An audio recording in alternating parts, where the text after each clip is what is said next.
Mesdames, mesdemoiselles et messieurs, l'heure est une fois de plus très grave en Ukraine.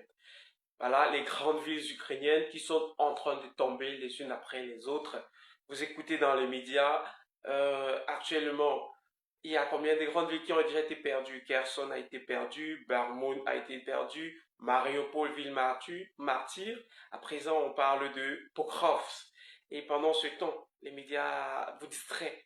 Les médias perdent du temps et tergiversent au lieu d'encourager la fin de ce conflit qui a déjà fait tant de morts et tant de mal au peuple ukrainien.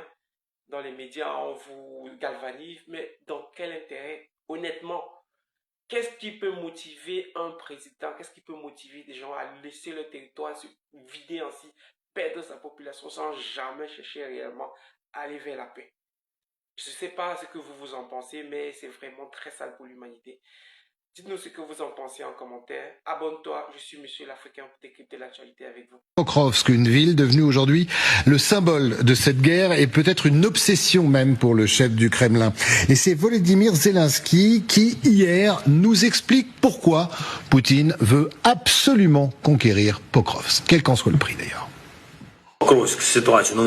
Pokrovsk, eh bien vous savez, la situation est difficile. L'ennemi a lancé des opérations d'assaut le 5 novembre et a continué à mener des assauts depuis, à l'aide de véhicules blindés. Ils ont perdu du matériel, mais l'objectif numéro 1 de l'ennemi est d'occuper Pokrovsk le plus rapidement possible. Cet objectif reste inchangé.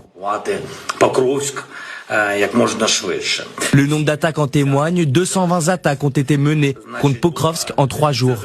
Dans la ville même, selon nos données et selon l'armée, il y a 314 Russes.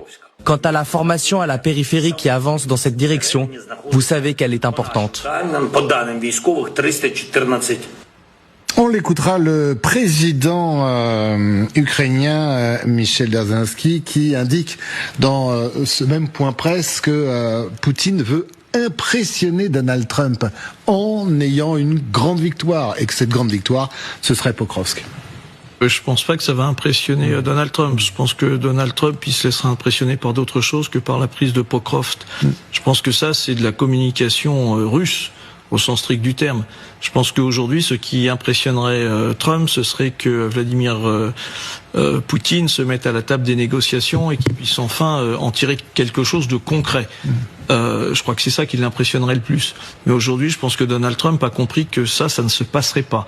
Et donc, ça veut dire que tout simplement, Poutine joue sur 2 tableaux. Il joue à la fois un tableau diplomatique, essayant de montrer que l'inévitable advient et que l'inévitable, ce sera l'écroulement